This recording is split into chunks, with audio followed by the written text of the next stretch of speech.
నమో భగవతే వాసుదేవాయ. నైనం ఛిందంతి శస్త్రాన్ని నైనం దహతి పావకః నచైనం క్లేదయంత్యాపో నశోషయతి మారుతః. నైనం ఛిందంతి శస్త్రాన్ని నైనం దహతి పావకః నచైనం క్లేదయంత్యాపో నశోషయతి మారుతః. ఆత్మ నైనం ఛిందంతి శస్త్రాన్ని, ఆత్మ శస్త్రములచే ఛేదింపబడదు.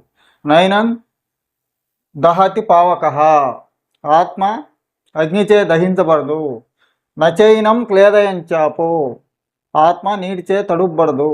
నశోషయతి మారుతః, గాలిచే ఎండింపబడదు. ఆత్మ నిత్యమైనది.